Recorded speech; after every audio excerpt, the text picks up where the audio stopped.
All right, welcome to the RT podcast. I'm really happy you're here because I have no life, so this is kind of fun to do. I'm Ralph. This is my buddy Trent. How you doing, man? Hola. Pretty decent. How about My you? teeth feel like they're strangling my whole body. I have a headache because of them.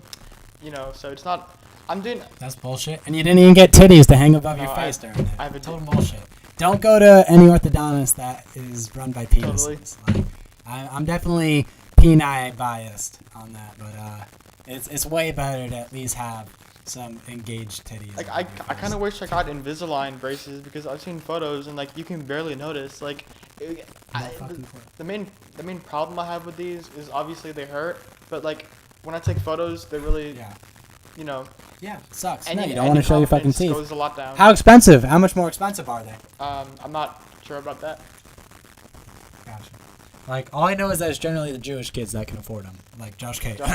Yeah, that he had braces. Yeah, you got Oh, when? Invisalign.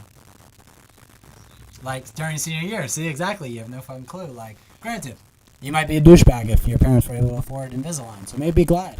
Be like, hey, I had some fucking things to suffer through. Like, I wasn't an Africa child, but I had real fucking braces for 3 goddamn years. Because they kept saying, oh, 2 more months, gotta tighten. You need rubber bands now. Are they more expensive, Invisalign?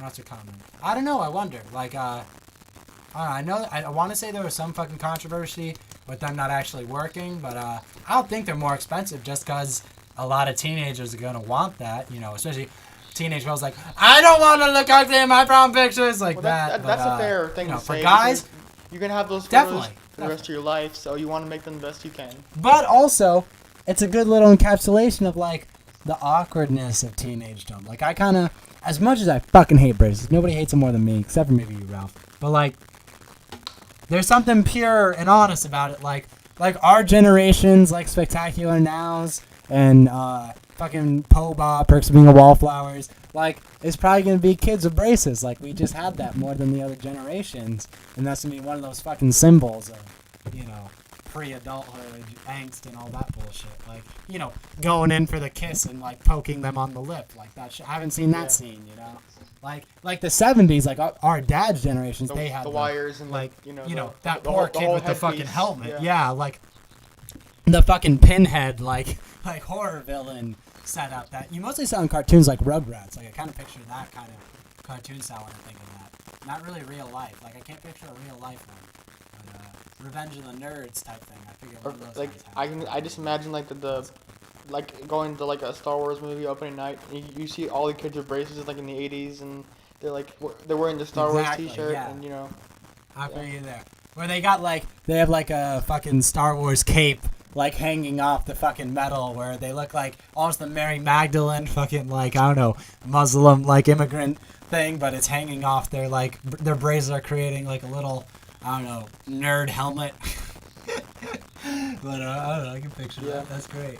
Or like maybe the Chewbacca mask is like having metal poke through it, like the plastic faces like tearing in places. Like, if you ever saw the movie Smoke and Aces, where they, like the ridiculous thing where they can print, or even Mission Impossible. Mission Impossible is still that, with the faces you can print out and like have any disguise, like perfectly, but your braces start to poke through that. Like, that'd be a funny nerd, like, subversion of that typical movie scene. Are you following me at all, Ralph? I do follow you. That's a good idea. You should write that down. Alright, cool. You feel.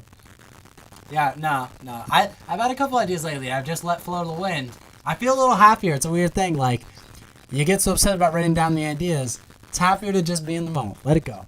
If it's a real great idea, like, even though I think it's bullshit, it's easier to be happy to just think, hey, it's a great idea. Because I don't think it's a natural thing that the great ideas, like, float to the surface. The hardest thing as a writer is you don't just have great ideas. And nobody just has great ideas. People have shitty ideas. It's knowing which ones. Like, a lot of being a writer is, fucking saying that shit that my brain came up with, and having like a self-editor, self-critiquer. So there are the guys like Matthew Weiner who made Mad Men. He said, like, his one movie that every writer makes a great show, they get the movie deal, right? So what he got out of Mad Men was the movie Are You Here? Critics blasted the shit out of that movie. Audiences didn't seem to like it too much either, even though I liked the trailer at least. It looked funny, but and he said part of the trope from with that movie is he had spent 7 years with Mad Men where, he said his biggest problem as a writer is, besides just falling asleep, which Yeah, I can totally. sympathize with. Like, he had this joke where he goes, as he goes to bed, he says, "Oh, this is the part where the guy falls asleep." Like, which I think is hilarious to think that as you're lying in bed. Like, that's funny. And he's always super fucking queer, just so queer. He's hilarious. But he has 2 kids, so who knows? But he talked about how one of the great advantages of writing in the writer's room with those people is, you have the other people saying, that shit. And he appreciated that. Like, he gave a lot of credit to his writers, but, like, a lot of having that community is, like, it's a lot of the reason why the famous writer Billy Wilder in the 50s and 60s, who did Sunset Boulevard and Some Like It Hot, movies like that, classic movies, but he would always have a co-writer, right? He would have different co-writers, though, because, like, they said they hated being with him. He would be so miserable. He would be so fucking mean to their ideas. But he needed that other person just to be there as that sounding board, like a lot of being a writer. Wes Anderson, he always had the he had Owen Wilson, so Owen Wilson got too busy, and he switched to, I want to say Noah Baumbach, the guy who did Squid and the Whale, great fucking movie, coming-of-age movie, and Kicking and Screaming, but not it's not a shitty movie, but not the cheesy Will Ferrell. I want to say Ed Harris. Not Ed Harris. It's not Ed Harris or Anthony Hopkins. It's the other guy. Robert Duvall movie. But, he always had the co-writers, and then he got the balls to do it just himself. I want to say. I'm not sure. But there's something to that. So, Matthew Weiner. I'm sorry, Matthew Weiner. At least you haven't sent any dick pics. You haven't totally fucked up your career. Not yet, at least. Fucking Anthony Weiner derailing Clinton's campaign again. Not going to get political. Politics bullshit. There's no hope. America's going all downhill. Don't worry, we're not fucking moving back to patriotic New Zealand. cunts. I have to. And and Australia too. I can Continent go of to Australia Oceania. or New Zealand. So. Attaboy, yeah. Because that's the actual continent, motherfucker. That's but, 12. That was like 10 you years ago. Lord Shut up. I know, I'm such a cunt. Are you actually a big Lord of the Rings guy? No, Never I'm asked you. not. I mean, I like them, but No. I like them very much. I just don't. But you're not like all over their dick. You're the one guy who could see all that shit easily, and you're like, that's how life goes. The grass is always greener. But yeah, I'll admit this. I think I saw quite a bit of them, like when they're big, but I was a young kid, right? And Harry Potter was more our generation. Harry Potter and shit like that was more our generation. Yeah. Exactly, and I've never sat down and watched all 3 in a row. Like, we got to do that, maybe when I come down. But like, I really want to because I feel I can sense the greatness in it, and I really like Viggo Mortensen as an actor. Like, I can tell he's a deep dude. Like, he's one of the actors that doesn't do it for the like, I need your love. Like, he's one of those guys who's it's kind of the Daniel Day-Lewis minus the pretension. That's what I'd put Viggo Mortensen. Definitely. Daniel Day-Lewis, DDL minus the pretension, and I like that guy. I still need to see A History of Violence. I've seen the naked wrestling in the sauna scene. It's more of a comedic scene to me. It's hilarious. I don't know if you know that scene I'm talking about where they're in towels. I've seen the that guy scene comes to kill him, on and he has to YouTube. fight him. Yeah, right? It's an intense scene. They showed a lot. It's an important scene in cinema, but I laugh. Like, it's kind of like the Buffalo Bill. Would you fuck me? I'd fuck me. Put the lotion on the basket. That shit. But, yeah, let's get on the stories. Sorry. All right, we got a weird one yeah. to start. We got Johnny Depp, the lunatic who only does these My man. weirdo makeup roles. He's in Fantastic Beasts, and we're to find them 2, which the first one comes out in 2 weeks, which I'm seeing soon. And I haven't heard much because they're still on embargo. But yeah. So what do you think about Johnny Depp being in the Harry Potter world? Very interesting. So I think you've heard my mixed feelings on Johnny Depp. Like my whole rant about how, and Schmoes ran about this, and I fucking, as much as I kind of about Harloff, I'm with him on, I didn't like Johnny Depp just become the and you need to see me for this to be funny, but fuck it, you're just going to hear monkey sounds. But when he puts his fingers in the air and he does the funny faces and big eyeballs and I got a jaw dirt, where he just basically played Alice in Wonderland fucking, and the Pirates. Exactly, he played Jack Black. He just played like Johnny Depp basically played just, I'm being weird. And the thing is, he was like the fucking guy for the 90s. He was kind of the Ryan Gosling. And I'd say with less pretension than Ryan Gosling. I fucking love Ryan Gosling, but like, he was the Ryan Gosling where he picked, and I'll give Ryan Gosling this, he picked scripts he fucking believed in. Like, I mean, I could list so many movies. Nick of Time, all the fucking, I'm blanking on his name, the director that he works with now, and they don't do I know it's Tim Burton. Tim Burton. He would do all the classic Tim Burton movies. Edward Scissorhands, And he did Edward Scissorhands, but he also did, we've found about this, Benny and June, that movie where he falls in love with the autistic girl. Like, he did, like, edgy movies that had a lot of indie Johnny soul, Depp with where he Leo was not and making Gilbert money. Grape, that's awesome. Perfect, exactly. Fucking, that dude he was a guy who picked movies that fucking mattered. and he was living in the shitty trailer. So I don't fault him for this, but there was a period there, and I don't think he can demand it anymore. But he said, I will not do a movie unless I get $10 million. And that made me go, fuck Johnny. Yeah. Like, I was like, clearly, it's not about the art anymore. It's about the paycheck. But I think he's coming back to get... Black Mass was great. You know, he's done a lot of clunkers. Mordecai. Oh my god, Mordecai was you know I'm right, yeah. We don't have to... Just, he's done so many shit. And Mordecai was the same thing. Ooh, and Alice in Wonderland, too. I'm so goofy. The Tourist, like things, Alice in Wonderland, too. Exactly. Like, and so I think he might not be able to anymore demand that. So it's probably a good thing and just kind of cosmic justice, the pendulum swinging. But it looks like he's doing movies... You know, I feel like if they got him for this movie, I feel like Harry Potter's such a big franchise, or Fantastic Beasts, whatever you want to call it. I feel like it's such like a treasured franchise. I don't think they would cast him unless they thought, you know, this guy's actually perfect for the role. And I've heard that he might. It's just a rumor, but I've heard that he might be a young Dumbledore. I don't know if that's. Holy like, shit! When you think about that's it at first, crazy. You don't that think, fucking fit. You don't think it would work, but then. As the day went on, when I first heard about it, I'm like, okay, I could see that. Yeah. Like, nothing else besides Dumbledore. Although, if he's not Dumbledore, I'm gonna be disappointed now because that's perfect. Yeah, he's got the old white guy face. Like, I can click with that, and he's got he can be profound. Like, he has scenes that he's able to be capable of pure profundity. Like, it's weird for me just watching Westworld, where like, I just see with Anthony Hopkins, you could write fucking gibberish, and he would make that shit sound profound. Like, you could write toothpicks and poopy popsicles, and he'll go toothpicks and poopy popsicles. Like he says nature, he says gold, and just like, like, he can make anything. He could shit bricks of gold. Like, he's the golden laying goose or all those stupid cliches, but he has that. And Johnny Depp is probably gonna be one of those guys as the old actor who's able to do that. Kind of more in the Jeff Bridges way, I feel, where they're guys who can do comedy but also do profundity. Yeah, Johnny Depp's he's always gonna have the comedy stuff in his back. Exactly. Yeah. But I can feel Johnny Depp coming back. Like, I'm warming back up to him. Part of it is probably me just immediately being on the penis side with the whole stupid Amber Heard thing. We shouldn't talk about it. But I'm on his side because I like Doug Stanhope, the comedian, and he fucking wrote it. Like, there's a whole thing of celebrities where... I saw that. You don't want to say, I have celebrity friends. Yeah. You saw that, right? Like, and Doug Stanhope, that guy has nothing to gain. You know, probably he's a comedian, so he probably has a fucked up relationship with women. They all do. We all do. But I'm with him, so, like...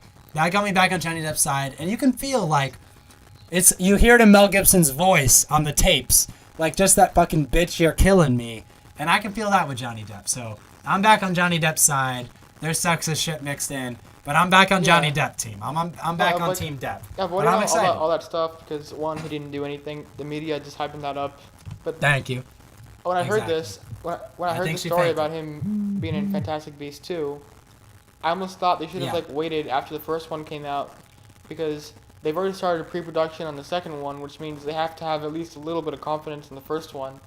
I feel like they should have waited after the first one is released in theaters to kind of hype it up because that way people will be talking about it and then there'll be better press for the studio.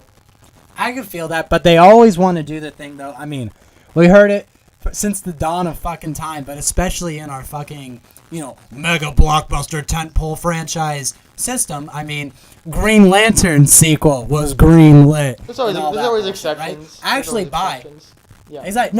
No, but they always say it. I actually buy that Fantastic Beasts. They probably are actually in pre-production. Like, bottom line, there hasn't been a shitty Harry Potter movie. It's probably not going to start now. Like, that's just the fucking facts. Like, I can understand being like, yeah, J.K. Rowling, here's $6 million, write the next screenplay. Like, I'd say that's a good business decision. Like, just out of and they got David Yates back, who directed the last 4 Harry Potters, and he's doing this one, and he's doing the second one. He's a solid fucking guy. And they've said... Yep.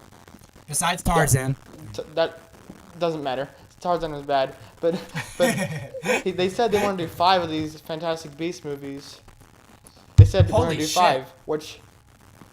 we'll see. But...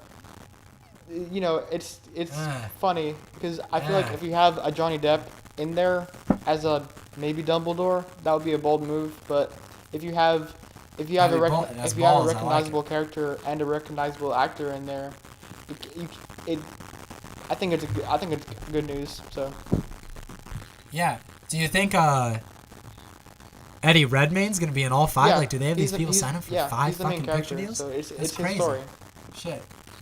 See, I kind of don't like knowing that there's 5 though, because now it's gonna have the fucking franchise thing where I'm not gonna buy into worrying about characters dying. Like, there's gonna be that scene. Like, you'll still feel the tension. Like, Harry Potter, the great thing was, you know, people could fucking die. Like, in the end, no spoilers really. Like, some people end up dying by the end, but like, people don't really die. But they had those scenes, like when Harry is seeing Voldemort during all that creepy spell shit. I want to say in the 4th or 5th one. Like, you're fucking feeling it. Goblet of Voldemort's Fire, with the fucking right? rat guy. Exactly, Goblet of Fire. Like, you're fucking feeling the tension. You're like, holy shit, run, Harry, you're gonna die. But I'm not gonna feel that as much in this scene, in this first one, knowing, like, okay, there's 7. And bottom line, it seems charming as fuck. I'm glad they finally let the fucking writer of all those goddamn books write her own screenplay, how it fucking should be. Like, I really want it to succeed. I'm fucking on its side. But I'm sad. I would have preferred 3. Trilogy is just a natural way of doing things. Like, bottom line, she was capable of 7, so she's probably capable of 5. But, like, bottom line, everybody kind of agreed the 5th one, not as much happening. Even though I still think the 5th one's good, but, 5, maybe 5's the sweet spot. I don't know. But I think the am a 5th little Harry bit Potter sad. movie is so charming. Like, Definitely. It had the great stuff with the Ron first making out with the Asian chick. Like, I liked all that stuff. It was hilarious. But in actual plot, like, the plot structure didn't move forward much. 5th one was Order of the Phoenix, correct? Yeah. Yeah, that was one where he tried out for the Quidditch team and then he met the girl. I don't think she was Asian. I think she was. It was an Asian chick, I want to say, but maybe I'm wrong. But there was stuff behind a wall. I remember that. I don't remember the 5th one that much. Like, most people don't. Okay, Like, so in the 5th one, Harry. So in the 4th one, you remember Robert Pattinson played Cedric Diggory in the Goblet of Fire. Yep. That's the 4th one. In the 4th one, so you're right. Had a really. She was with him. Yeah, then Harry has his thing. Then Ron's with her, and they have all the snobbing, make out, like the British words for make out. Oh, you're just sucking face and snobbing all the time. That's a perfect word. Come on, snobbing. It's such a great Wait, maybe it's snogging. I don't know. But they're a great. Snogging, right? Yeah. Because I remember reading the fucking books as well, having the same fucking dialogue. And the 5th one, the wall. It's called the Room of Requirement. Exactly. Yeah. Thanks. So you remember this better than me because I should be on term. That movie works so much because, like, obviously Daniel Radcliffe is perfect.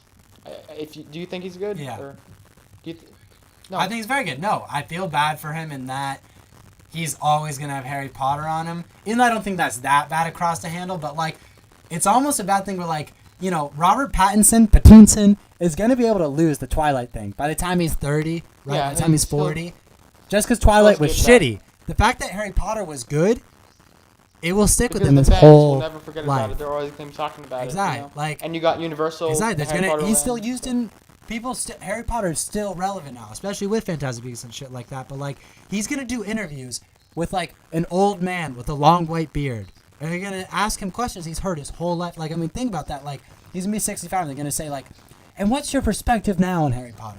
Like, that's gonna be every fucking interview. Like, there's something to that that's like inherently depressing to me.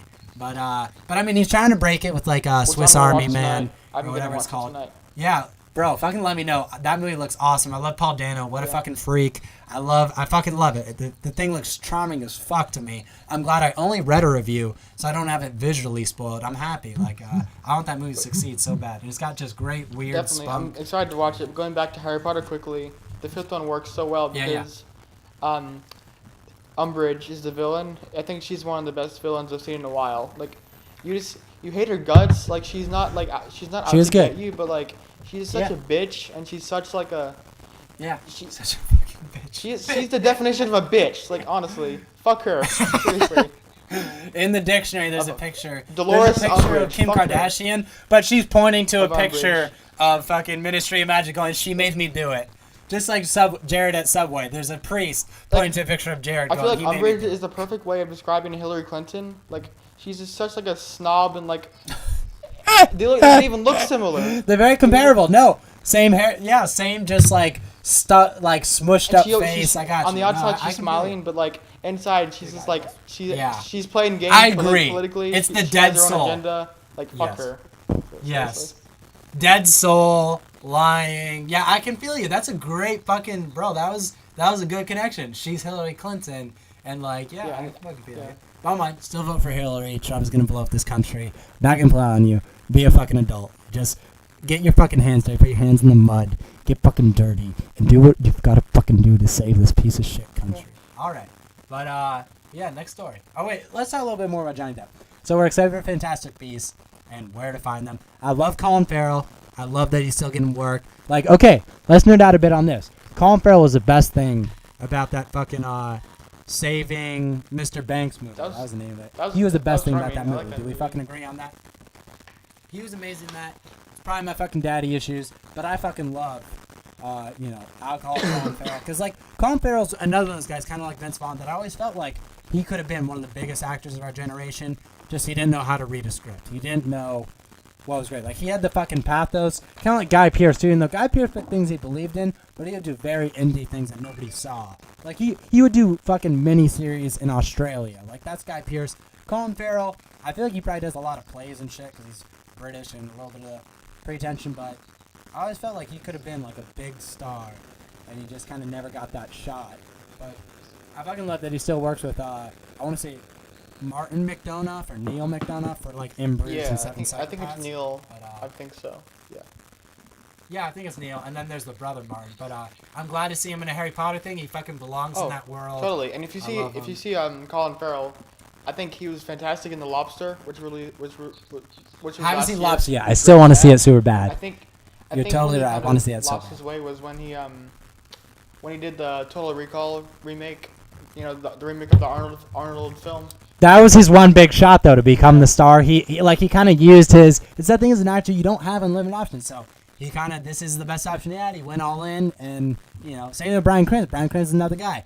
He's still trying to like get that star thing, translating the Breaking Bad fucking power. Like everybody knows he's a great actor, but he just hasn't gotten that great script yet. Like what was that one, The Infiltrator, that he might have had a shot with, but nobody saw it. And apparently had a bit of a cheesy end. The Infiltrator was Bryan Cranston, I think. Yeah. Yeah. I'm talking about Bryan Cranston. Okay. Okay. But yeah. What's the next story? All right. So next we got.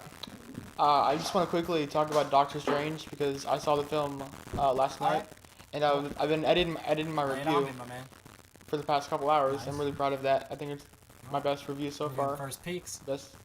Hey, attaboy. All right, everybody. Yeah. So I'm gonna post that later tonight. All 100 of you motherfuckers. You don't care. This is gonna be out tomorrow, but I want to hear. Yeah. So quickly. No, it's recent. You saw it tonight, so you saw it like hours before this. I did. Yes. So Wow. Okay. I think the best way to describe this is Inception, but like just a couple levels down. Like Inception is just so smart. Doctor Strange isn't smart necessarily, but it does follow the. You want to say something? Keep going. No. Does it think it's smart? That's the thing. I can accept if it's not as smart, but it doesn't try to be. Then I'm cool with it. But if it thinks it's so smart and it's not, Doctor Strange, it is very formulaic. It is the hero story with Stephen Strange. He's a doctor. He's a very arrogant guy, kind of like Iron Man. But then he gets in a car crash, and then he loses mobility of his hands. So then he has to try to find. He seeks out help, and then he finds the Ancient One, played by Tilda Swinton, who. Shit. And then all the magic stuff starts. Yeah.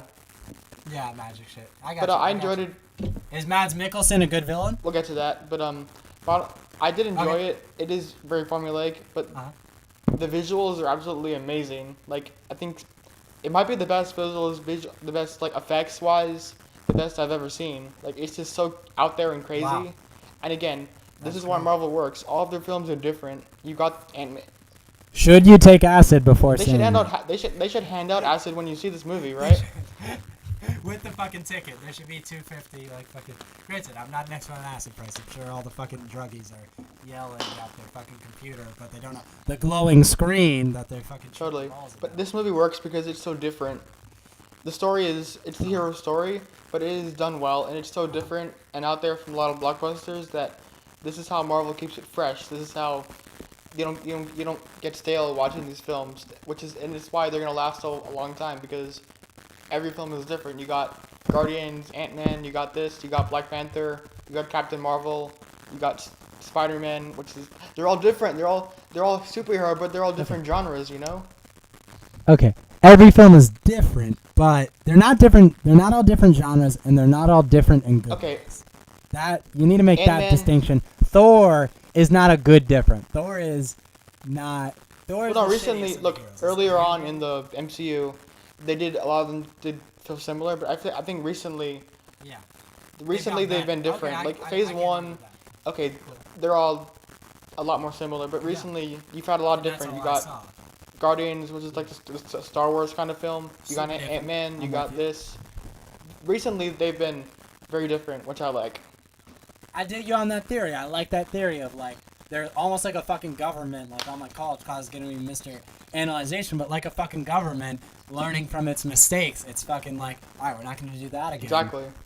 They're complexifying, which is always good. It's hard to do with movies because you got 2 fucking hours, maybe 2.5 tops, especially with superhero movies. Yeah, I just think the problem they're gonna run into dig is it. that they don't have a lot of female characters at their disposal because a lot of the Very true. other studios have the rights to them. They got Captain Marvel, Black Widow,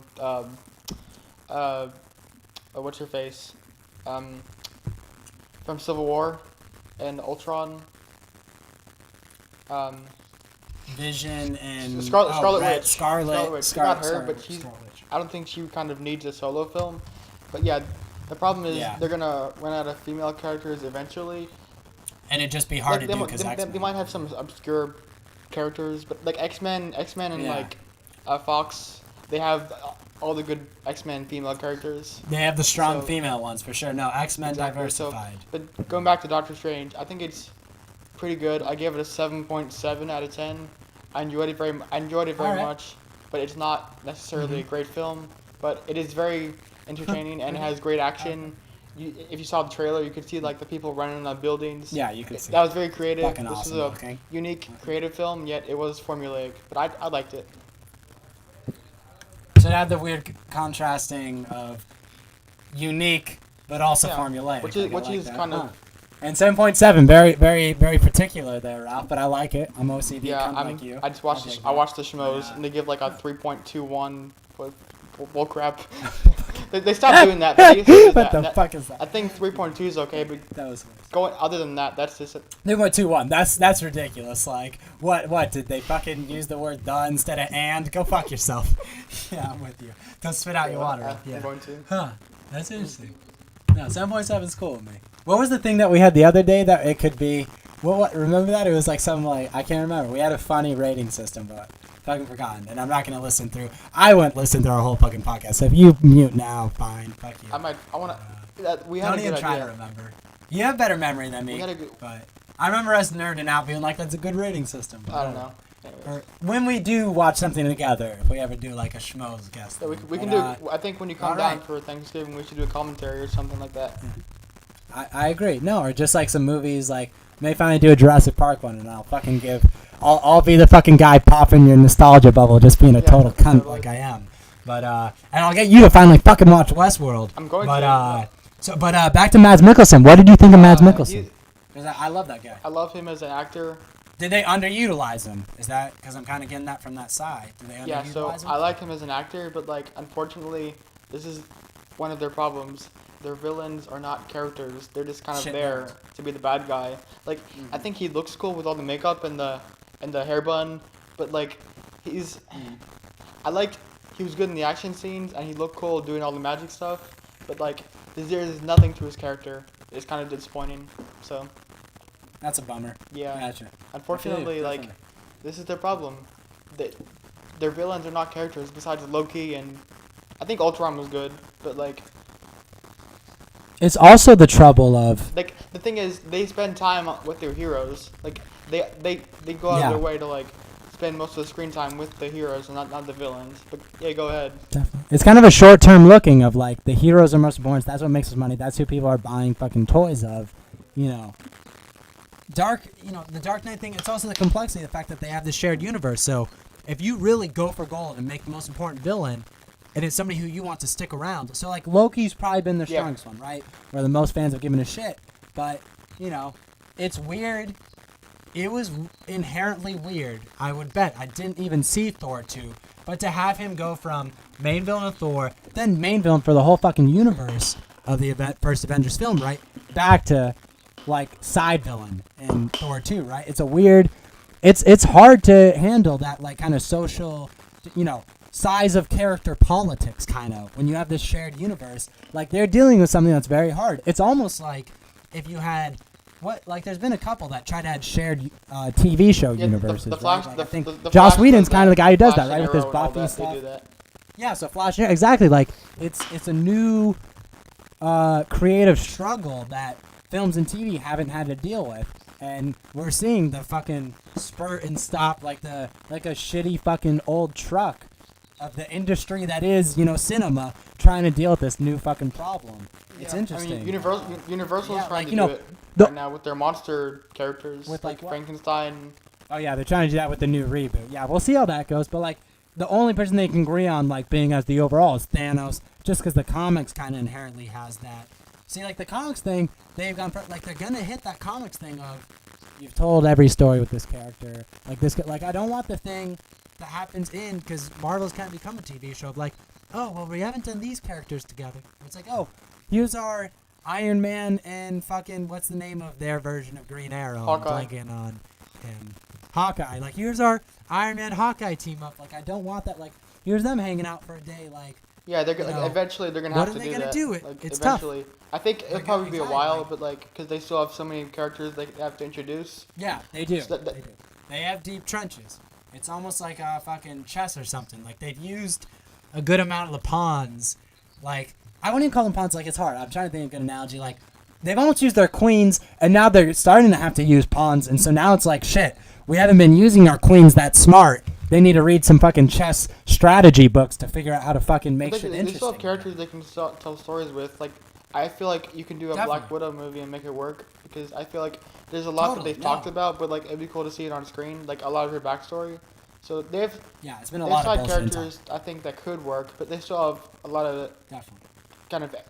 But also, like, who's Black Widow's inherent villain? I don't know any of Black Widow's villains. Like, that's just one thing that always pops in my head when people say a Black Widow thing. It's like, not to be mean, I better not to be a dick. Her comic writer doesn't sell that much, and who the fuck are her villains? We know Batman's villains. We know Superman's villains, even though Superman's a shit. We know Spider-Man's. We know fucking there are people with iconic villains. And Marvel's done a great job. Like, who the fuck knew who Ant-Man was who didn't read comics before the Ant-Man movie came out? Yeah. So they've been able to get these tiny characters that have good things, and they use Ant-Man's inherent villain. But, like, if you don't have, like, an origin story fucking villain, which maybe Black Widow does, then it's very hard to go. Like, they've probably, like, kind of taken this guy's villain and had it be everybody's, Kind of Avengers had Loki, so it's kind of Thor's villain as everybody's, They're going to have to deal with, like, I don't know, just good usage. It's almost like the ship is, I wouldn't say the ship is starting to sink. The ship is taking like a little bit of water. It's still fucking sailing better than any other fucking ship. Like, bottom line, I mean, talk about the story now of how Disney's already broken the fucking domestic, international box office records. Have like 3 or 4 if more not films. The combined. Exactly. There's still 3 more months. They have huge. They still have Doctor Strange that hasn't gotten his. They got Moana, Rogue One. They got something. What's Moana? Wait, what's the movie you just said? Star Wars. Before Rogue One. Moana. It's an animated film. Huh. The Rock. Oh, the Rock. That's the yeah, I saw it. That's on my fucking Frosted Flakes box. Yeah. Okay, gotcha. I got $5 like all those. I don't pay Moana for tickets. Looks delightful. Gotcha. Looks like a Lilo and Stitch kind of vibe. Oh, so. It looks like it's gonna work. Exactly. There's Lilo and Stitch. Like I love Lilo and Stitch, and I might I read for a website, cinesportsdoc.com. Yeah. I might. Yeah, Shout out. I might interview the female animated lead. Really? I don't know. I should know her name. Fucking yeah, awesome. I might do that soon, so I'm excited for that. Yeah. Yeah, you fuck up. Yeah, that's great. Awesome. Yeah. We'll fucking mention that on the next podcast if that happens. That's great. Like, also, like, it must be a weird thing. I want to ask you, what was the great animated movie? It started with a K this year that, like, nobody saw. Kobu's String or something like that? Kubo and the Two Strings. Was that by Disney or by DreamWorks? Neither. It was a small independent studio. Huh. Yeah, but it did great. It was a great film. Didn't do great money-wise. Disney, here's the danger with Disney having all the success. They're getting a fucking monopoly on the market. Like, not in a big way. Like, they're monopolizing superheroes slowly. And part of that's just Warner Brothers fucking up. Like, I won't be like, oh, evil Disney. No. You've done a good job. You've done a better job than DC. But with animated films, they're starting to get the monopoly. Like, what's the last great DreamWorks movie that did really well? Like, the last one I think might have been that Caveman one. You know what I'm talking about? Like the family Croods? caveman movie that The did well. Croods? Back the Croods, which I never saw, but I it didn't see did that. well. But like, what's the last DreamWorks one? The fucking do a little gut check on Disney because Disney had Finding Dory already. Kubo made nothing, as far as I know, and now Disney might just rake in again. And I bet people are going like, there's no good animated movies because they releases some films like they make money, but like the last great film, I would say probably like How to Train Your Dragon 2. That was very good. That's true. Okay. But like other than that, true, good like point. Yeah. Shrek, it's been a while since they've had That's Shrek. the one. So Yeah, and Shrek there shouldn't be any more. But like How to Train Your Dragon 2 is the Good one. last. That's their only real franchise to push back. And like that's a weird thing where Disney's sequelizing. I'm sure Finding Dory's great. I actually want to It's see it. very Apparently good. it has very tender and like deep shit about Alzheimer's, which is a good fucking thing that to was bring up in handled like a so kid's well. movie. I was so I give them delighted. total credit for I'm so that to deal with happy mature about matter. Yeah. Definitely, no, like I'm super psyched for that, but like that is a reason where they actually found a reason to do a sequel. But bottom line, what's the last original Pixar movie? Like Disney Studios is now the original film, which is Inside Out? depressing me. I want original. That Okay, was last true. year. So You're always the voice of reason. All right, like true. yeah. They've But, besides Inside Out, now give me one besides Inside Out. It would be Up, right? And Up is great, or maybe Wall-E. I don't know, whichever one of those was first. Or latest. the Good Dinosaur. It's been a while. Oh, that's right. That Yeah, but it was original. So At least they're trying. Yeah, I give them props. At least yeah. it was So cool. you wanna And probably not doing as well made them go more sequels.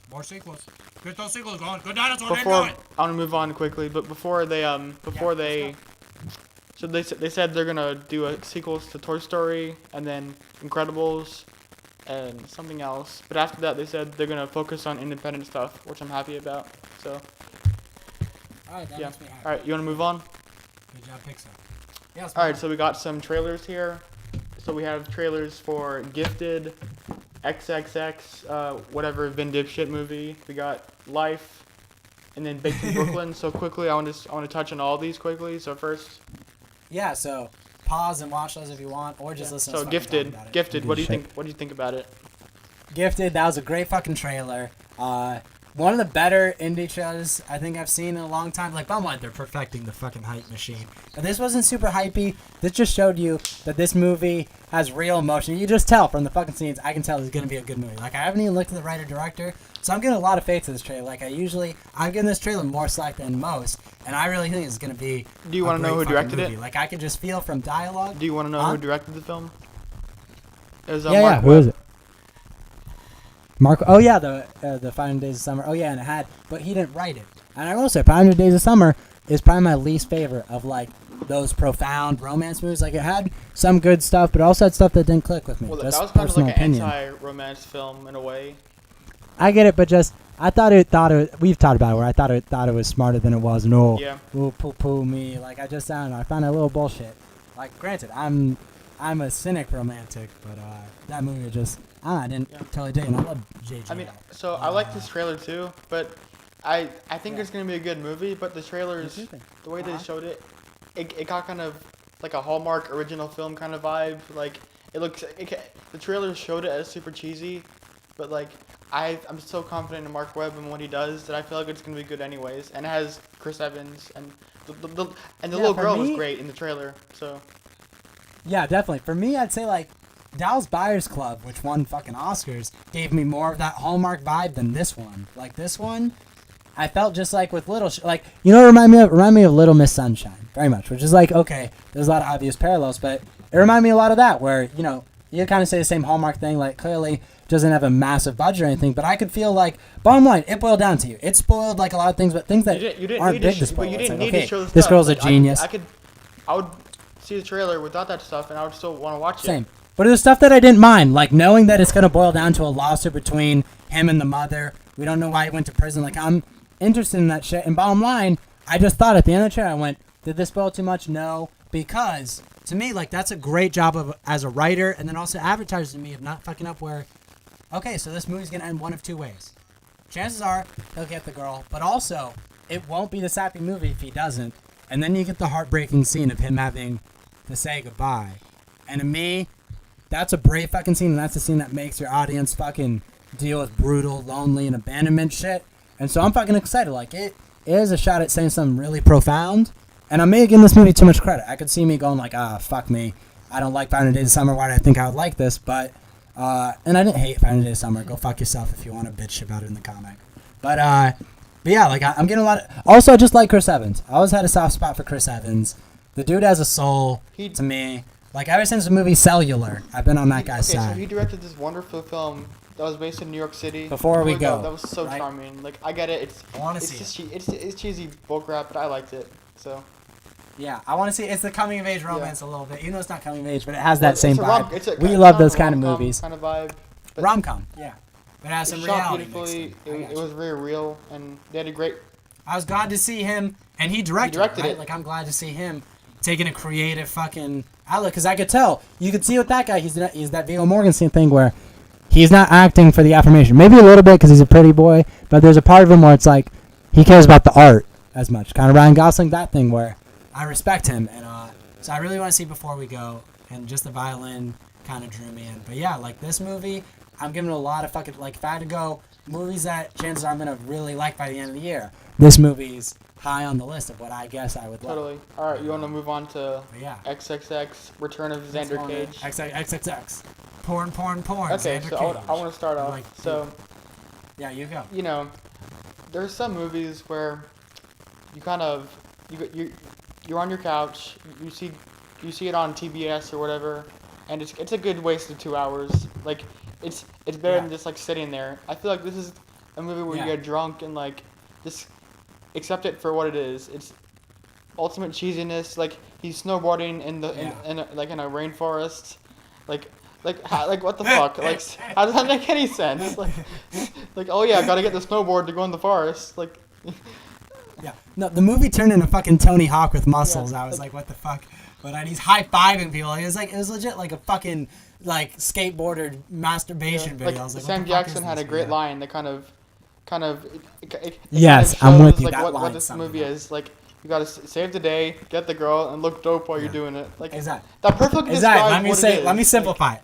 Yeah. Exactly. No, I was hating the trailer a lot. Where I was going, okay, yeah, I get it. Like this is like I'm with you. This is a movie you get drunk with your buddies and you laugh your ass off and go, that's so fucking bullshit, and you laugh and you're like, I still like it, and you turn your brain off, all that. But the fact that they're trying to do that kind of meta, like, you know, we forgive cheesiness when movies, it's Me and Earl and the Dying Girl. This is a movie where, you know, the romance doesn't happen. Like, you know, the meta, I'm very hypersensitive to meta because I think, you know, I've told you, like the Deadpool, like, you could just stop making anything original art and just be going like, look at this thing, and look like the fucking mirror facing the camera. The camera looking in the mirror was just a million fucking portals to hell. Deadpool defied all odds by doing real. That. Like that does not follow any rules. Like Deadpool, like the way this. Yeah, but Deadpool as a character is dangerous. I'm saying just that. When you get very meta and you're just doing parodies of things, and Stranger Things, that's the danger with Stranger Things, where if like Stranger Things had enough original shit that it was worth making, but when you get too meta and stuff, you're not making art anymore. You're making fucking collages. You're a good editor. You're great at supercuts and parody. Like, there's something depressing about that to me. But XXX, when it boiled down that scene where, like, you know, it said, yeah, do some, you know, get the girl, save the day, look dope while you do it, as he's running out the fucking, like, plane or whatever. And also, like, when he lets, like, those, you know, he gets the pill that he doesn't want. Also, for a second there, I thought fucking Justin Bieber was going to be in it. When they first showed... Like, I guess it was a chick in the end. I thought that was just weird, because then they show her doing, like, a concert. And I was like, fuck. Just this side's like a twisted logic to it. I was getting kind of pumped, like, in a, like, this hilarious and ridiculous way. And there's a vagina. And I like that that's what she said line. Like, it was decently done. I like silly humor when you know it's shit. Like I'm down. Vin Diesel with tattoos. I'm a Dwayne The Rock Johnson. You're a pussy. Stop pretending. But yeah, I mean, like, I'm down. This movie knows it's bad. It just knows it's trying to show you that we don't care. We're just making this. Vin Diesel. This is all he has besides Fast and Furious. So, you know, it's bad. But they know it's bad. And Riddick. So I can appreciate that. And also, I would have loved to see Ice Cube again, like a bit more of like kind of the black rap culture. Oh, am I allowed to say that? Fuck you. But I'm 164 CU Indian. I can say black. But yeah, I mean. It looks like it's doing that weird thing where it's getting whiteified, where they want to have a, like, bottom line with the XX thing, it's always been, kind of the showgirls thing. It does well on critics hate it. It does horrible in theaters, barely makes its money back, but it does amazing in direct home, direct on demand home video. That's where its audience is gonna be. Exactly, that's where it makes its money. But it wants to make it sees like a fucking glimpse, and it's always had that glimpse of we can make some of that Mission Impossible money. It's had that in the back of its head, and it's going hard for it this time, and I respect that. And Samuel Jackson seems like he's almost playing. Samuel Jackson has a little bit of the danger of the Christoph Waltz thing, where he's playing the same guy in movies. I mean, he's reminding me a lot of Kingsman, where he's doing that meta commentary on things, and it looks like he might become the villain in this. I could see that. Like Vin Diesel teams up with the guys who steal that, like it looked like that from the trailer. Like, and they left it up in the air, so I dig that. They're not totally spoiling. Like, the plot's gonna be amazing. Yes. But, Oh yeah, gotta go see the great plot in the XXX movie. Like. Exactly. Oh, groundbreaking Oscar for best screenplay. Did Christopher Nolan? Yeah, exactly. Did Christopher Nolan ghostwrite this? Like, fuck that. But yeah, I'm not pumped. I would not be sad if I died without seeing this, but I don't hate it. All right, you want to go to Life, starring Jake Gyllenhaal? Yeah, Ryan so Reynolds. Life. Yeah, the most pretentious title for a film title. ever. Fuck you. Just Life. Life. Say Life your finds thing a about how way. you thought it was gonna be a. Yeah, no, but how are you gonna say you thought it would be a documentary? I thought A that was documentary hilarious. about like the Earth, like so. Okay. The trailer Like nature. The trailer's good.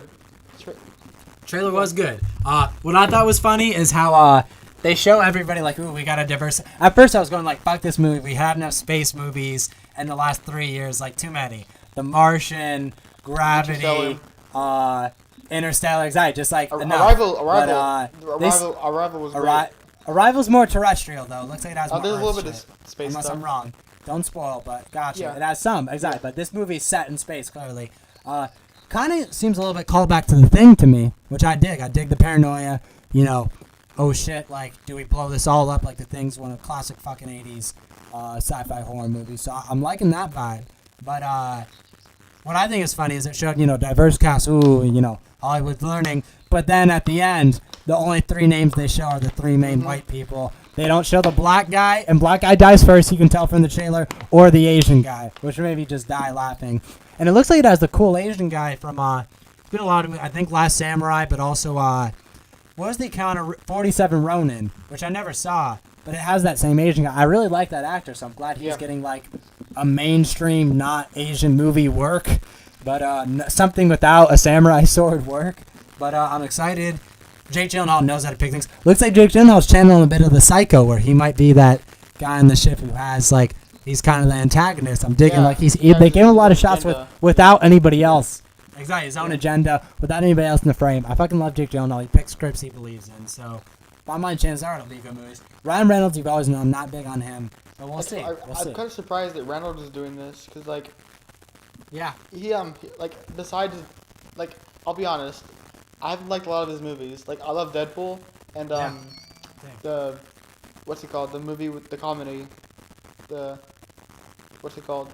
Adventureland? He's good. I love Adventureland too, but he's good in that because he played a douchebag. Like, that's the thing with Ryan Reynolds. He has the pretty guy thing where he wants to be liked too much, and you can tell he has in the back of the head he thinks he could be an Oscar-winning actor. Ryan Reynolds, you can't be an Oscar-winning actor. Just fuck you. You can't. Like, what's that movie? I still haven't seen it, but like the fucking poster is so pretentious. Just like it's called Buried, I think, and it's just like all the critics blowing it. Like is like that's what he's being buried. He's like being buried in great critical reviews. Like, that's a fucking poster. Then you look and it has like a 64 on Metacritic. It's like, go fuck yourself. Like, it was just total like out of context critical like snippets. But sorry. No, I mean, the trailer, it had a couple of shots that I wish they would have saved for the movie. They were beautiful shots, but like I agree. I don't. They kind of ruined the. When I see the movie, it's kind of ruined the tension. Shit. You know what you remind me of? Also, same thing with the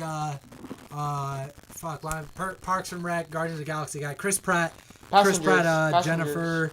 Passengers. It's reminding me of that. Like, all those movies are cropping up. Like, and they all the same thing. And the movie Paranoia with Dennis Quaid and Ben. So the guy who played Angel in X-Men 2 and 3, or maybe just 3. But that guy, like, a lot of those space future of humanity movies, which granted we're dealing with that shit every fucking TED Talk. There's 50% chance of TED Talk being about life in space or like social justice bullshit. But yeah, I mean, I dig. I'm with you that both those movies had the same problem where you can tell people are going, fuck this movie, it's space, right? Immediately, cause gravity, we've had too many. So then they feel the need, this compulsive need to spoil their plot and be like, hey, that's not all we are. But then you know you're gonna have to sit through 40 minutes of movie knowing that this other thing is happening. You know, like, deep down, you know, like, as a writer in a movie, something needs to happen.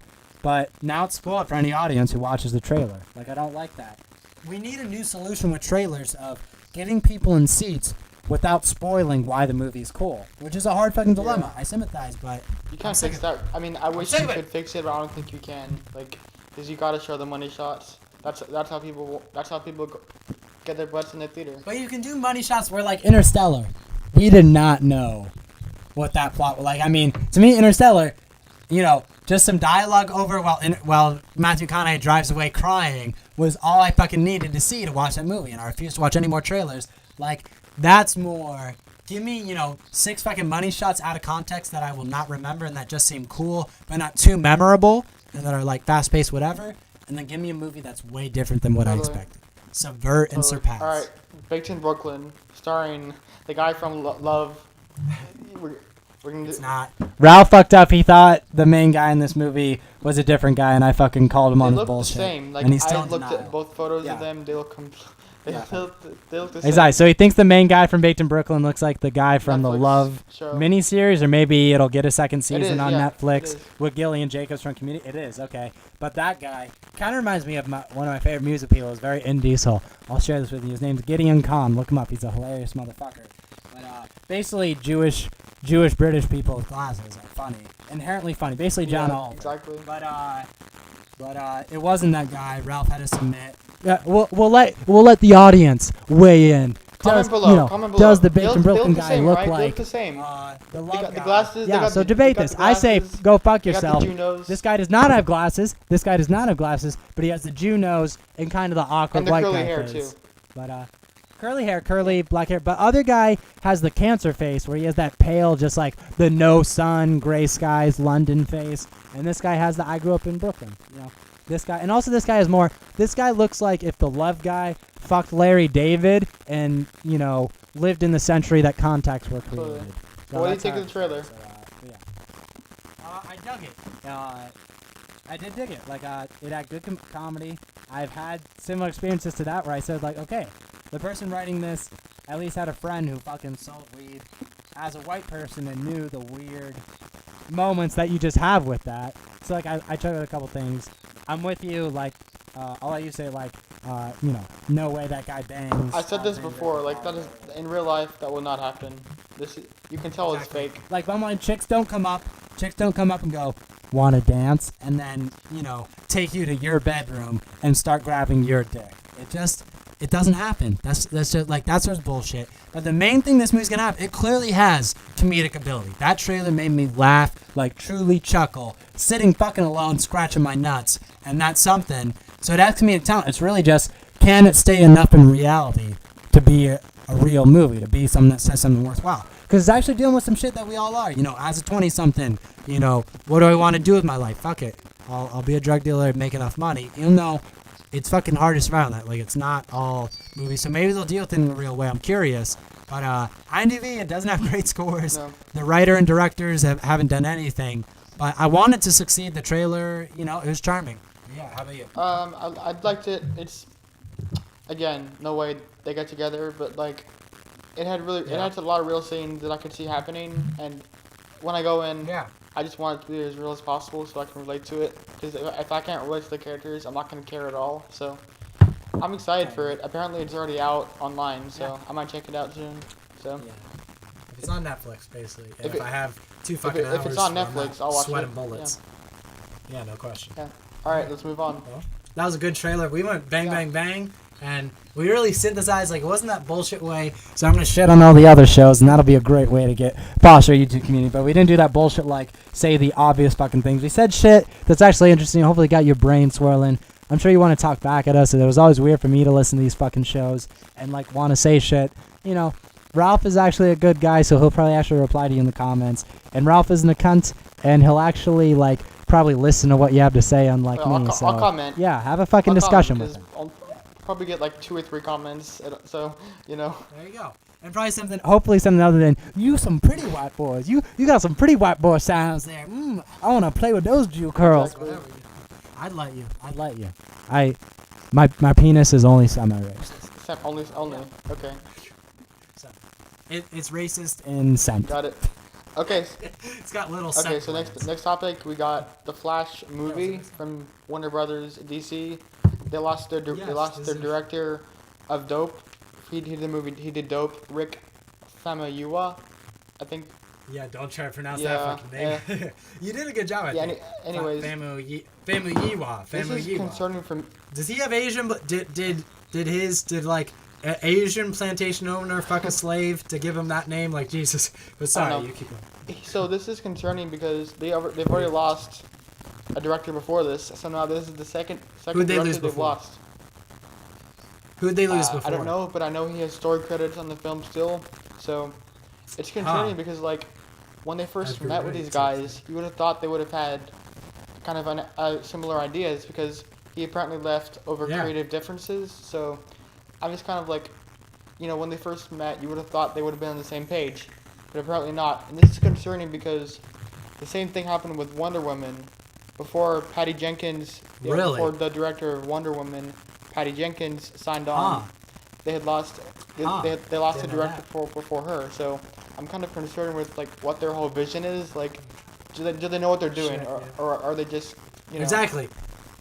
I'm with you. No, is this is Warner Brothers basically 50 Shades of Graying the fucking DC universe, where kind of creative people with self-respect are going, yeah, fuck that. You guys don't have any fucking cohesiveness. Like I mean, what do you picture the meetings like? Like Zack Snyder, fucking David S. Goyer, like these guys who have big ideas, but they don't have the thing we were talking about earlier, the writer thing, where they're not good at checking the own quality of their meat. Like if they were a chef, they're chefs with burnt fucking tongues with no taste buds.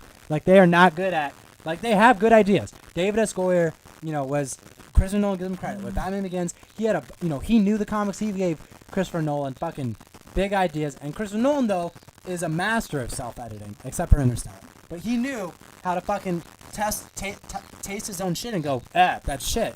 And he brings shit back and he's a master. But David S. Goyer, he doesn't have Christopher Nolan anymore saying that sucks. He didn't have those people saying no, like, Man of Steel. So he didn't have somebody saying, are we going to have a dick measuring contest? And, I have to tinkle and all those shitty lines and, like, shitty moments. I like Man of Steel a lot. No, Man of Steel had profound stuff. I'm just saying, Man of Steel had a lot of shit. Like, as much of a fanboy as I am, I was in denial a long time about that movie.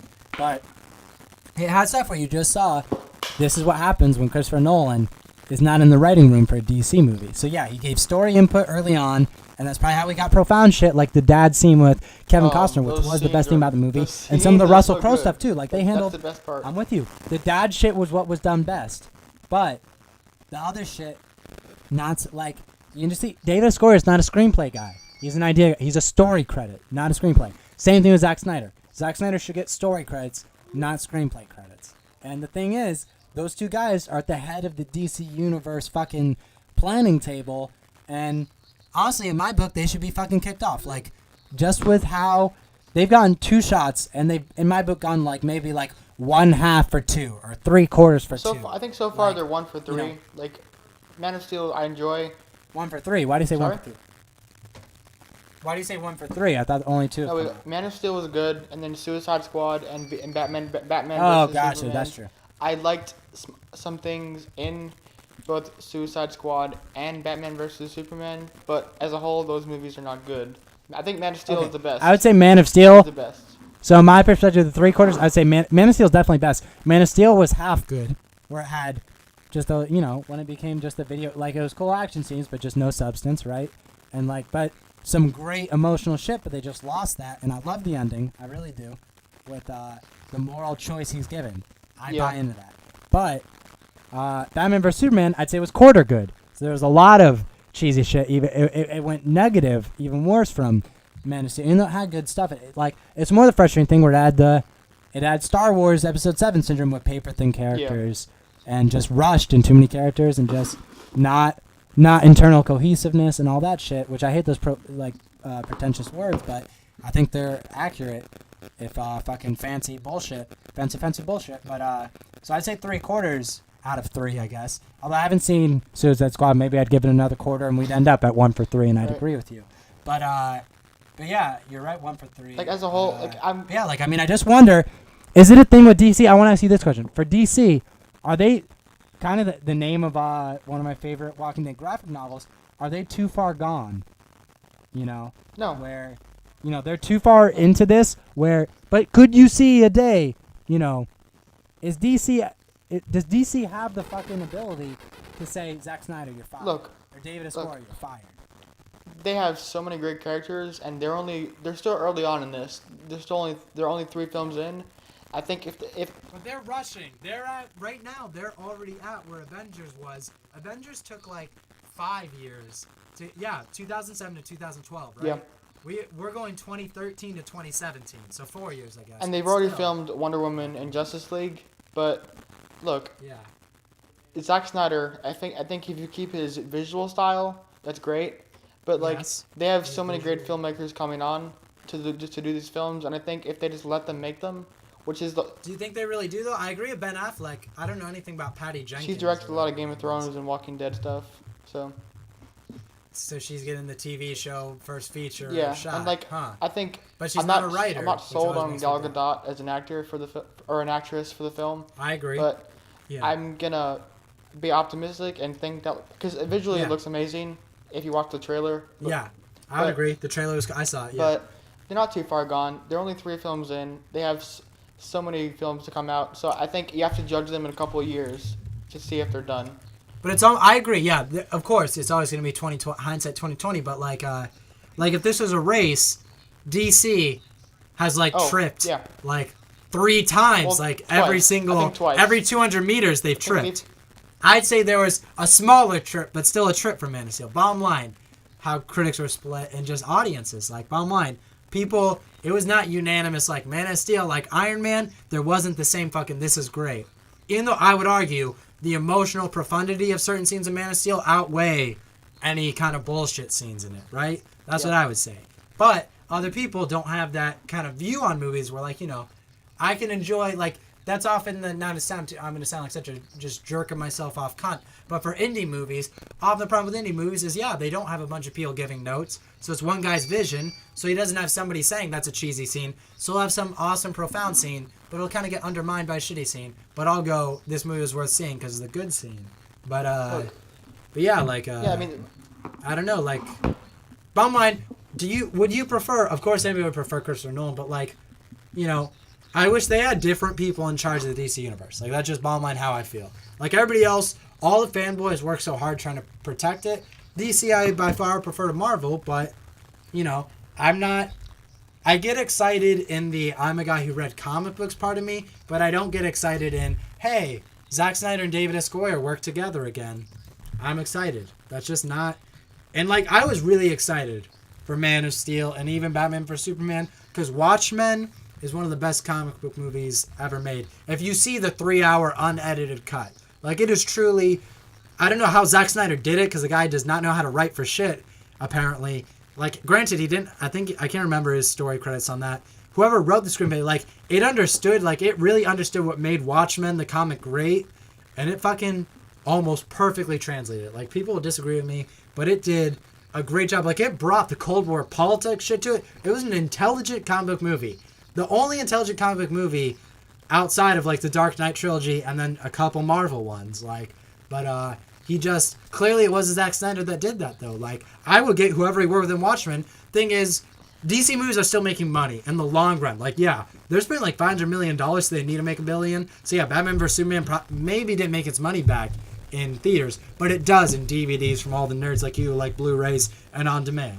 That's undeniable. But, how feasible is that as a business model long term? Eventually, what they about have to get better. If audiences eventually. just go fuck people yourself? People are gonna start to catch up. Oh, this isn't good. Exactly. Yeah.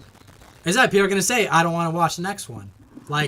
They'll come for Justice League. Justice League is really the make or break. Like, if right? that's good, like long term, it's gonna be great for them. Everything's forgotten. Yeah, I agree. Justice League, like, everything should be focused on that. Like, and fuck the test audience is actually help. Fuck the Zack Snyder room. They should have actual people who know how to write things look at that script, look at that movie, and say, here's what sucks and doesn't. And they should do reshoots.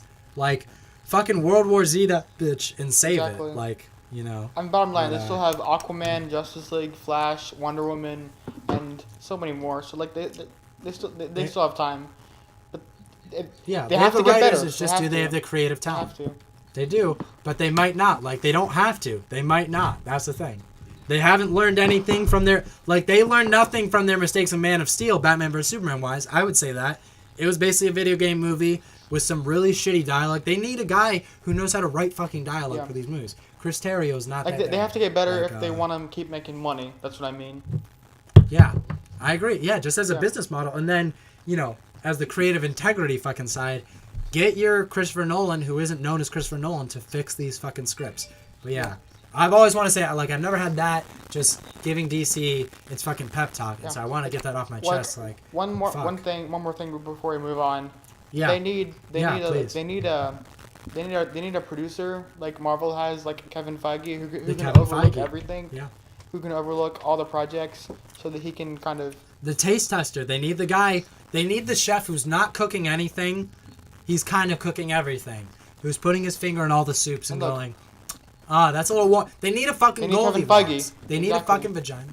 They need Kevin Feige. Yeah, like, I'll give that guy his credit. Like, bottom line, he probably has more credit than he deserves, but maybe he deserves more credit. I don't know, but bottom line, he's changed a fucking generation. He's revolutionized truly. films. Like, he really has. He's revolutionized fucking, like, not cinema, films. That's right. Like, not in an artistic way, but in a fucking, and in a little bit. Like, he's reconciled a little bit of art versus money, but he's especially revolutionized. He's turned filmmaking into a TV show, which I'm sure other people had that fucking idea. You know, Star Wars kind of had that, where it's just like, hey, you know, people like watching TV shows every Friday night. What if we got them to watch our movie every fucking year? And now Kevin Feige's turned that into every 2 months. Well, they're they're gonna start doing 3 next year. This year, the past couple years, they've had 2, but yeah.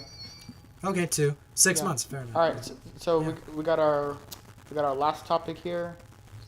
Last topic. All right. Some official photos. Oh wait, we didn't really talk about the Flash thing a ton though.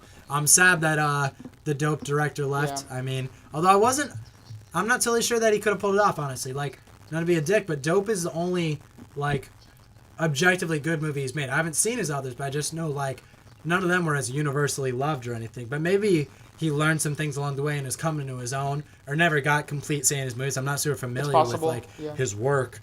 Yeah, but, you know, maybe it'll be a good thing. But yeah, what's your perspective on it?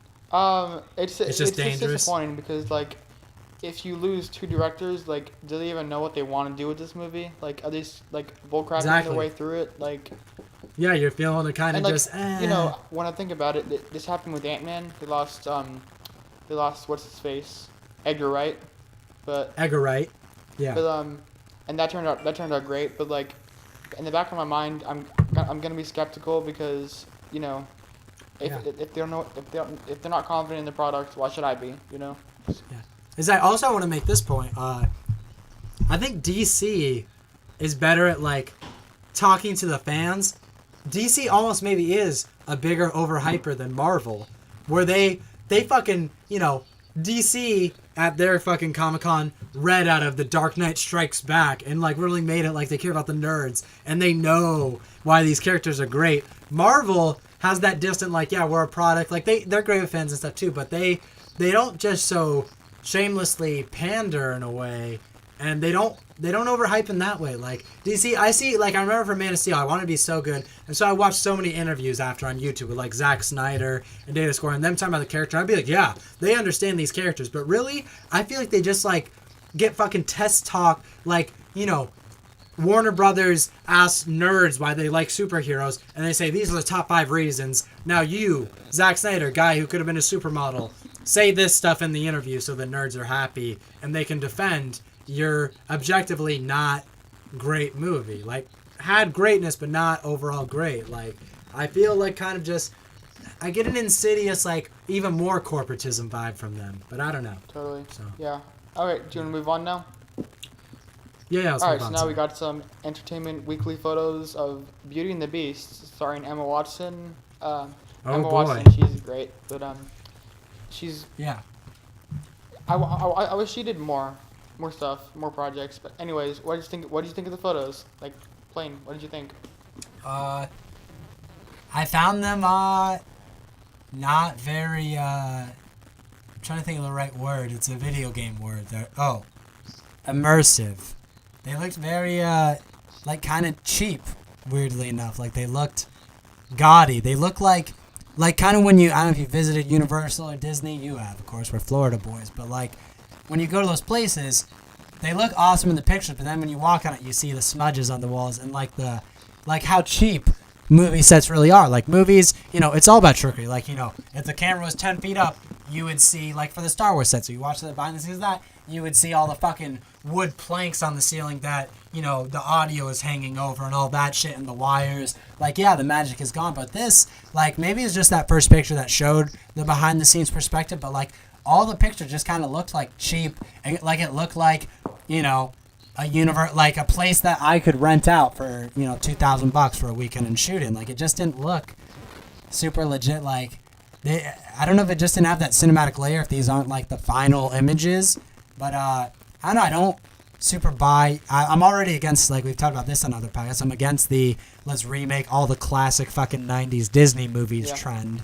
But yeah, I'm really. They're going to have to really do a lot of convincing. I don't see any need for this movie to be made. A lot of the magic of the movie, I feel like, belongs in cartoon world where, like, I don't know how you accomplish, going from a fucking candle to a real person in a live-action movie or beast to human. Like, I don't know. Like, we've seen that, like, it's looking very cheesy to me. And I'm always on Hermione's side. She tends to pick scripts she believes in stuff. Poe, Perks being a wallflower. I'm not feeling it like at all. Like, all right, so I'm gonna. How about you? I'm gonna disagree. I loved this. All Okay, right. so I love the set designs. I think it kind of perfectly matches what we saw in the animated film that was released a while ago, or however long it was. It was a long time Yeah, like ago. 1992. Yeah. That film was so enchanting, and when first animated movie to get nominated for an Oscar. when I saw these photos, I immediately thought, okay, this is Beauty and the Beast. Like this encaptures what it is, and I think Emma Watson as Belle is like perfect. Like when I think of the character Belle, like I literally see Emma Watson, and when they were casting Belle, I'm like, you got to get Emma Watson. Like it's perfect. I think she's too young. Really? Actually, would be me. Who would you cast? Yeah, like I'd say Amy Adams, but she's in fucking everything, and she refused to change her fucking hair color, so fuck her. But I'm not brunette. Fuck you. But I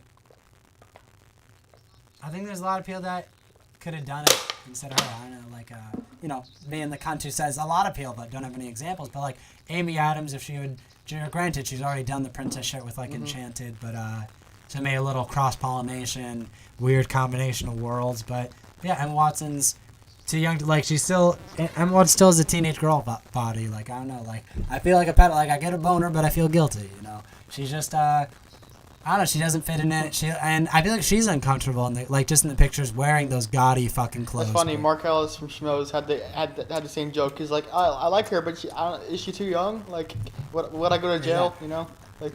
Exactly, I love the running joke of, like, now she's finally at the age where I can legally be attracted to her. No, I love that. But she still has that look to me, and I prefer in the coming of age type stuff. Maybe I'll just always typecast her in that, even when she's like 40-year-old woman and the beauty starts to crack. I don't know, maybe it's me, but yeah, I know she looks uncomfortable in the fancy clothes. Like I don't know, I prefer in those real life things. I don't see her as the fairy tale person. Like she was a big grounding thing in Harry Potter, and the Beast doesn't look that legit to me. It looks like fucking Aslan from Narnia. It doesn't look. It doesn't look well done to me. Like I feel like maybe it's they're trying to save money on the budget or something. I don't know. That's the one problem I have with these photos. Like the Beasts, I don't know. I just can't see. It looks bad. I just think. I'm not sure of the actor who's portraying the Beast, but Yeah, I don't know who I'm that is. not entirely sure if it's like makeup or if it's like motion capture on the face, but Yeah, probably motion the capture. Beast. Yeah, the Beast looks weird. Like I don't know. Like I guess it is hard to like make it look good because motion capture is not easy. Yeah. It's really not. Very It's not, difficult. but, like, yeah. And just like Beauty and the Beast to me is like almost the least transferable to live action, like animated film possible. Like just the amount of transformations and just that was a movie for cartoon world. You know what Totally. I mean? Like I just don't. I don't feel like I see struggle there. It kind of reminds me of the Daniel Radcliffe movie Horns. Like, it would have been funny if they tried to like combine him, like him grown up as the Beast, because he has the same horns in that fucking picture, which is funny to me. But it'd be a weird meetup of those worlds. But yeah, it looks shitty to me. And Gascon, I like the actor casted, Luke Evans. Thank you for the name. He gave me that before the podcast. Yeah, we talk. We have secret conversations. Fuck you. But he's short, and Gascon was the big intimidating. So like that's the thing with like he's the right actor in his face. He looks straight up like the character. But actors are short, and he's short even as an actor. Like he, when he's facing the Beast, I don't want a short Gascon. I want the 6'6" like douchey white slave owner guy, not fucking an Oompa Loompa. I don't know.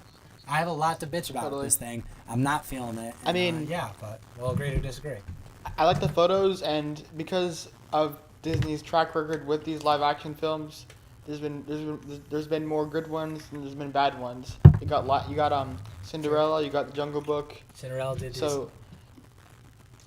And I'll give you that. This looks good, and you got some great projects coming out soon. So. Yeah. They didn't make Tarzan, which was a good reminder from Disney, you. So like, exactly. That was in Disney, exactly. It's just in the public domain. And I'm forgetting one of them, but their track. You think so? I'm trying to. I think so, but they have a good track record. I think they've cast the right people and the great director. So I'm gonna buy this. Who's the director? I'll look it up. I saw it earlier. Just manipulating the fucking argument. Just great director. Like me, somebody else should play her. Who? I don't fucking know. Totally. Yeah, it looks just low. It looks low fucking quality. I think the set designs are fantastic. They don't look Director fantastic. Bill Condon. Shitty. Bill Condon, what's he done? He's done Kinsey. He's done Mr. Holmes last year with Ian McKellen, which was great. Huh. So he's done Grounded like British. Okay. Huh. I've seen those are great. Those are great films. You should see those. I haven't seen Mr. Holmes. I want to see that. I love when you, with those characters that can't die. I've always done this rant. You have to change them. So making Sherlock Holmes old and maybe feeling washed up, like that's a great fucking move. But it made like Sherlock Holmes with Alzheimer's. Like that could be a tough. I don't know if they went there with that movie, but like, what if the man with the greatest mind in the world couldn't trust his own memory? Like that shit. I don't know if that's where the movie went, but yeah, I feel you there. But cool. So let's wrap this up. Overall, not to be a dick. Yeah, but overall, I like the photos. I'm excited to see the movie. Yeah. Like it looks great. I think so. Cool. Yeah. I think we had a good week. No, totally. I don't know. Audience, let us know if you have any fucking ideas. Like, hey, when you do that, that's annoying. I'll probably tell you to go fuck yourself, but we're probably insecure enough to do what the fuck you say. Just let us know down below what you want to see. Anyways. Yeah, exactly. Like, if you have any fucking ideas, especially if you're here on the fucking ground steps. I have to go because I'm having dinner with my dad. But yeah, like let us know. Yeah, I have to go down below soon. What you want to see. Yeah, we're loser fucking teenagers that don't have no fucking social capital. But yeah. All right, we'll see you next week. Have a good day. Yeah, should we do that? Do you want to do your plugging shit in, or you gotta go straight to dinner? Yeah, definitely no. Ralph's on Twitter and Facebook, and he writes for. You saw this Cinesports, right? Cinesports Talk. Yeah. Or just Cinesports Talk or Cinesports? Cinesportstalk.com.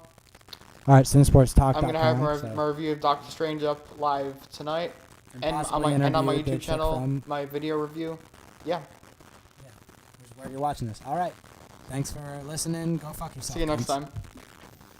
See you next time.